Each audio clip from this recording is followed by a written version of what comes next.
Hey guys, Jason here with the One Stop How To Guys, bringing you episode 23 of Practical Drupal Development. Now, all we're going to do in this episode is simply recap and review the website that we have created so far. Now, there is one thing that I want to add before we move on into our review that I noticed that we didn't add earlier, and that's simply a phone number up here in the header. A lot of times when people get onto your website, all they're looking for is a means to contact you. Now, we have the Contact Us tab here.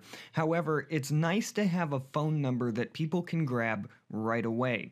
And most of the time when you're on a mobile device, that phone number will automatically turn itself into a link and allow people to click on it and call you directly. So it's definitely something that we want to add here real quick. And all we're going to do that is come up here to Structure, Blocks, and we're going to add a block.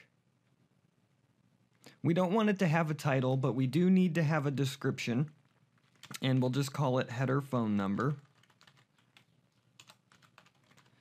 And of course, I'm going to enter in a fake phone number, and we're going to come down here and we're going to put this in the header, and we want it on all pages, so we're not going to limit it there. And then we're going to come down to our header region here, and I do want to move this up above the search block that we created because I want it to be the first thing up there, and then the search is just kind of secondary to that. Okay, so now that was adding that block to the header there, and you can see it's right there. I am going to right-click on this or the logo, either or, and I'm going to open this in an incognito window, which is basically going to simulate us being logged out of our website. And we're going to review the website the way that a person would currently see our site as it is right now. So when we land on the home page, you can see that we've added our phone number block, which we just did. We have the custom search block, which we used the custom search module to limit what types of content this search block would actually search for. And we learned about how to limit that content, how to limit what the results show and don't show, and that was the custom search module. Right below that, we're going to come to our homepage slider, which we used a combination of modules here. We used Views and Views Slideshow, which also required the jQuery cycle plugin. We also used the link module to add a link functionality to this text here. This module also required, I do believe, libraries and CTools for sure. Then underneath that, we used this page's actual content area to enter in our welcome text. And then we simply made a recent news block using views and our news content type. In the footer of the site, we have a few blocks here that we set up, one of which was just a standard block for our copyright information.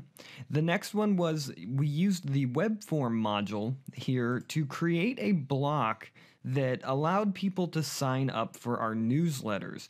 And all that was an email field with a submit button, and we created a newsletter sign up block.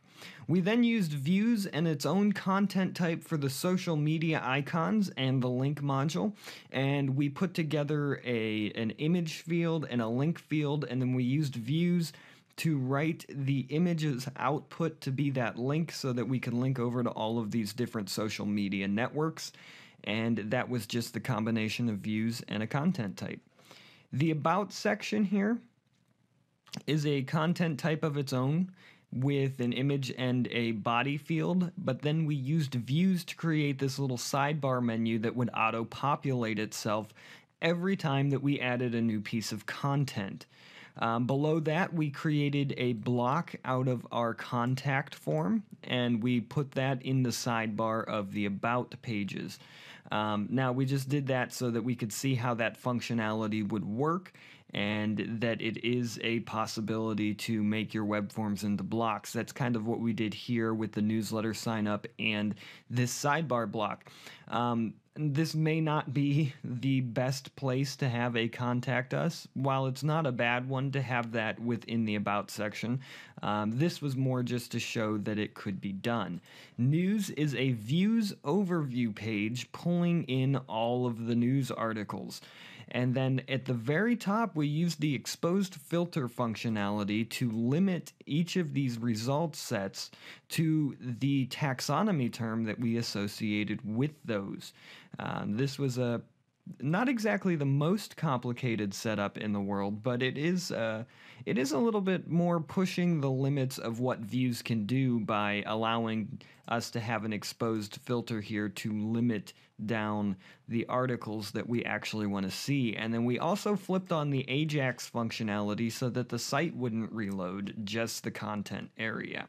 So that was our news pages. When we drop inside to a news item, you can see that it's just the article with the image and the body here. Our services is very similar to the news overview. However, we used views grid to output these as side-by-side elements with an image and a text.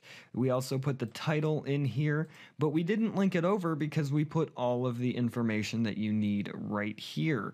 And this is just views pulling in this content type. And then our final tab up here is the Contact Us tab. And it is an exact replica of what we just saw in the sidebar of the About.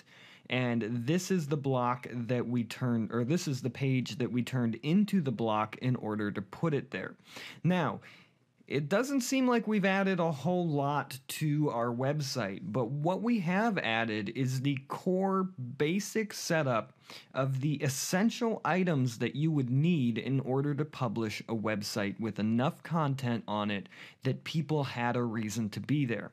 We have home, which is just kind of a flashy welcome, here's what we're about, bam, bam, bam.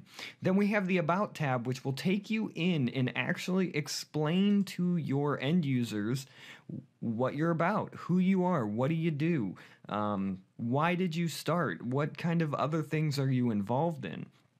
Then we have the News tab here that is kind of keeping your end users current. And your News tab is really the main reason why people are going to continue to come back to your website. You got to remember, this is probably the most frequently changed section on your website because you should always be updating new blogs, new blogs, new blogs all the time. And this is generating new content.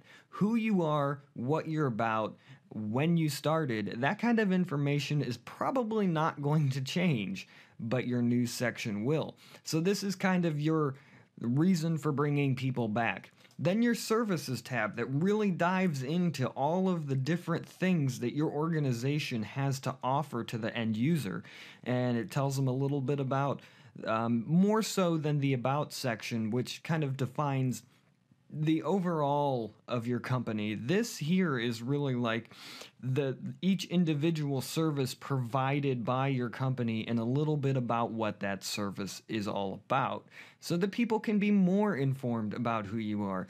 And then finally we have the Contact tab, which allows end users to get in contact with you when they see everything else on the website and really want to move forward, either by accepting purchases of, yes, I want to hire you for services, or just inquiry for more information. I like what I'm seeing here. Do you have any kind of other materials that you can send? Is there someone that I can be in contact with and actually have a meeting with or a phone conversation with? So this is really, we flow through each one of these tabs and we finally land on the contact page where we're hoping to make that point of sale or move forward closer to that point of sale. So it seems like it's a very, very small site, and really that's what it is. We weren't really diving into the depths of everything that Drupal could possibly do because we haven't even scratched the surface here. However, the idea was that this is a beginner's series. What are we going to do to just get set up, to just get running, the bare minimums of what it takes to get a website out there that is fully functional and provides the end user with everything that they need. So this has been the recap of the build portion of this series. We are going to move forward then from here into the theming portion, and that's going to be explained a little bit in the next episode, which should be coming out today as well, because we really didn't do anything here in this episode except recap. Now, I do want to give a little disclaimer about the theming. We are not going to be theming this to be an immaculate site.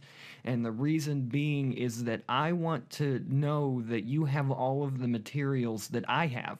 So we're not going to be using crazy imagery all over the site with, themed up backgrounds and different kind of gradients and all that kind of stuff. We're just going to be using what's available to us in CSS.